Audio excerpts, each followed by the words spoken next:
Šis reportažas pritaikytas tiems, kuriem apsipirkimo karštinė didžiuosiuose prekybos centruose kelia nemalonius jausmus. Taip pat ir tiem, kurie vertina rankų darbo gaminius ir vis dar galvoja, kuom pradžiuginti savo artimuosius artėjančių kalėdų proga.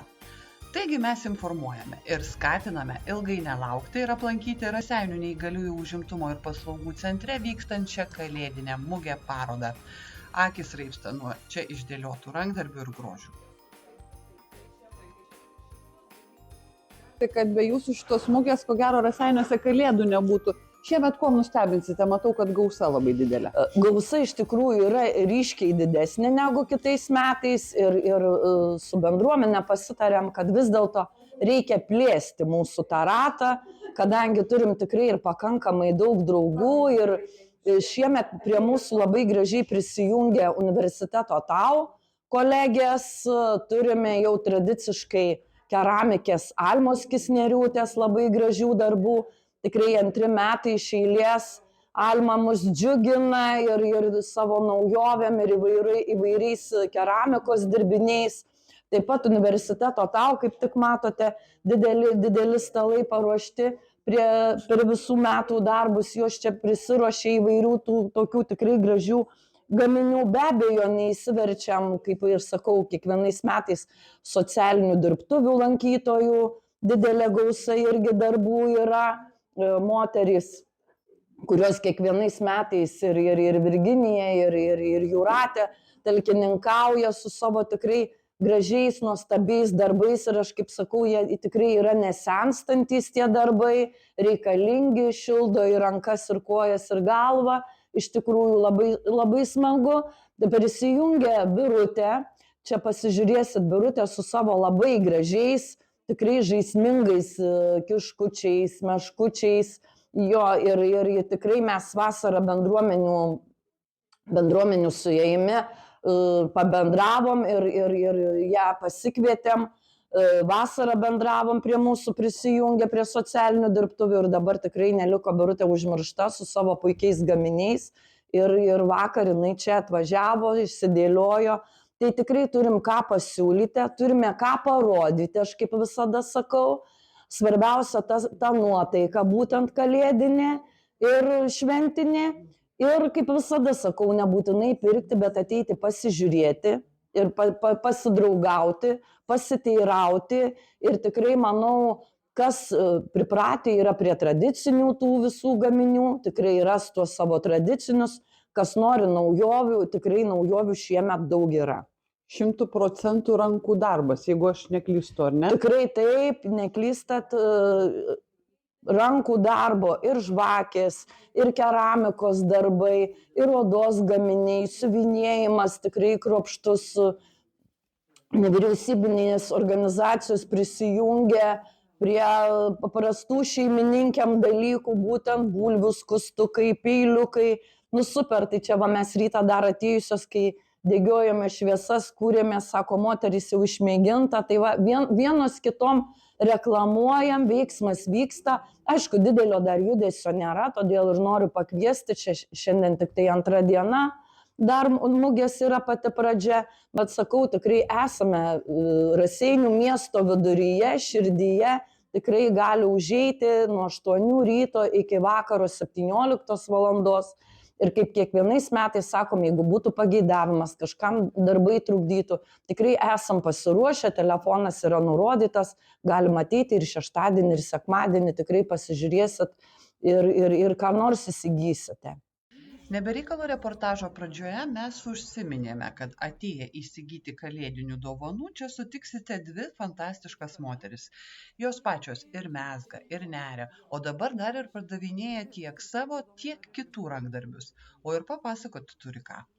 Kiek virš 90, kad nepapultumėm daryti. Kažkur virš 90 metų. Viena moteris dirba, žodžiu, va šituos darbelius. Taip, anksčiau dar darydavo visokius krepšelius, gėlytės, Velykom, ten tokias dekoracijas irgi jau tokia kruopštuma ir taip tie pirščiukai dar dirba. Kaip pagalvoju, 90 virš metų.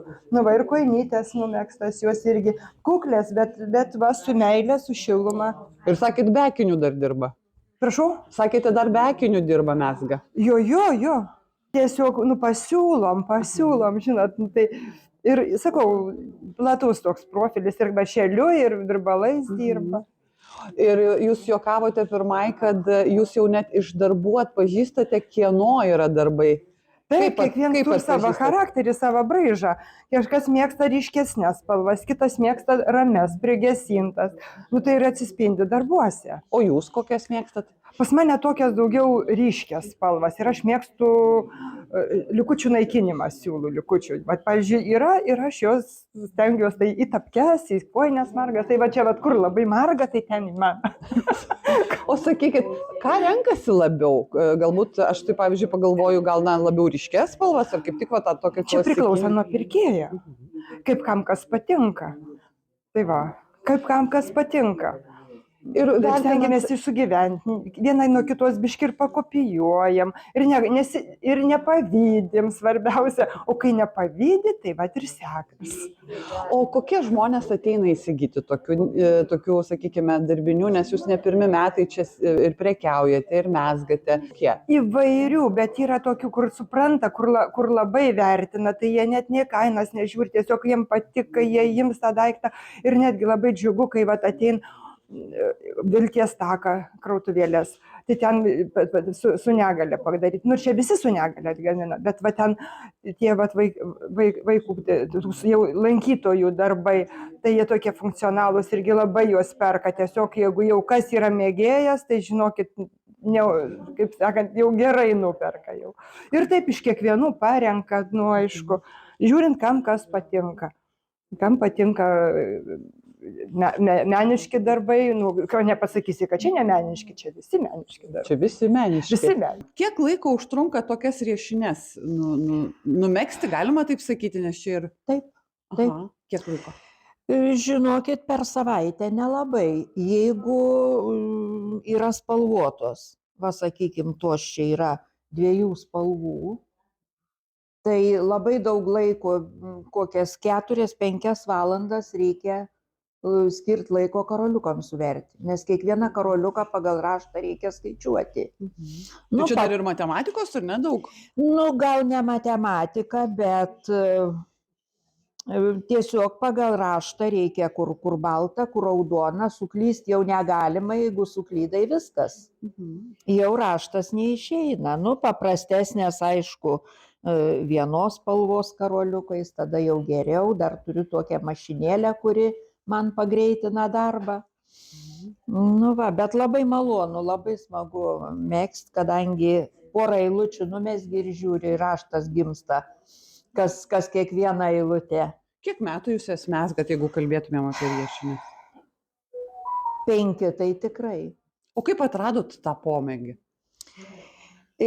Tiesiog bandžiau iš kelinto karto. Pirmą kartą mokiausi ir numečiau, nes galvoju, viskas čia ne man. Mačiau tautodailininkės mezgą, tai pagalvojau, kaina didžiulė, galvoju, kas jas gali megzti ir kas jas gali pirkti. O kai pabandžiau, o pradėjau, tai tik iš 2 karto. Galvoju, vis tiek aš turiu išmokti. Jūs ne tik tai riešines, jūsų kolegė sakė, mezgat, ką dar darot? Praktiškai viską, tik nepiešiu.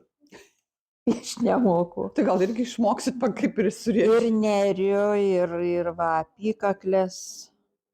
Labai džiaugiuosi dabar, kad apykaklės ateina į madą. Ta žadėjau sakyti, dabar tai labai madinga, taip pat visi urmų bėgat apykaklių pirkti. Taip, kiekvieną mugę maždaug 1-2 parduodu, tai labai džiaugiuosi. O tokia apykaklė kiek laiko trunka nunerti? Apykaklė, nežinau.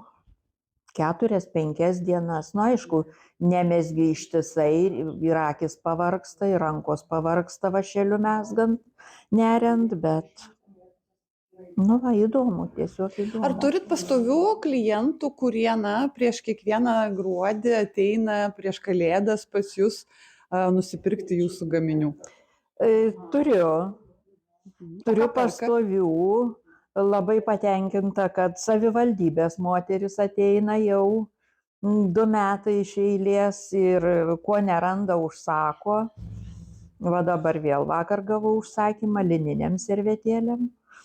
Tai labai malonu. Ar suklysiu sakydama, kad grįžta rankų darbas į madą tiek servetėlės, tiek apykaklės, tiek riešinės, tiek kojinės? Manau, kad taip.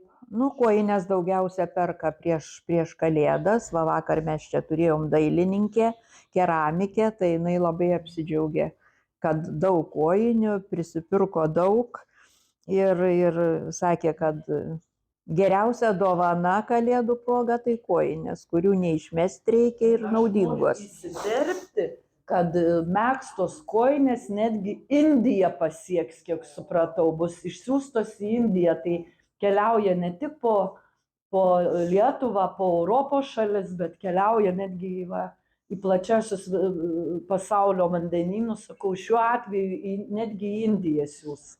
Tai va, labai šaunu.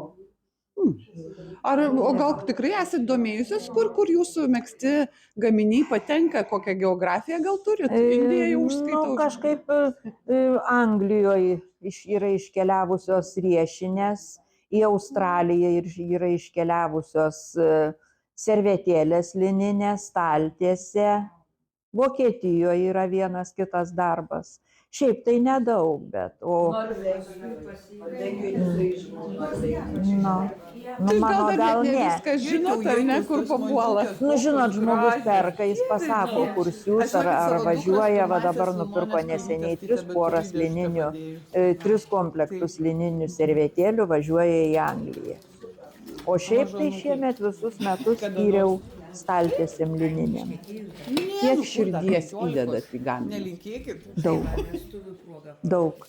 Aš jau vieną mezgu, kitas minty. Ir jau plane yra, ką aš toliau darysiu. Tai ką dabar mezgat ir ką planuojat papasakot? Dabar baiginėju lininę staltiesę. O planuose? O planuose poilsis. Kalėdinis, ar ne? Jau kalėdinis poilsis tikrai. Ilgai nelaukę aplankykite kalėdinę parodą Mugė Raseinių neįgaliųjų užimtumo ir paslaugų centre. Girdėjotegi, raseiniškių auksarankių rankdarbiai iškeliauja į tolimiausius pasaulio kraštus. Žinote, kaip gali būti. Ims ir išpirks.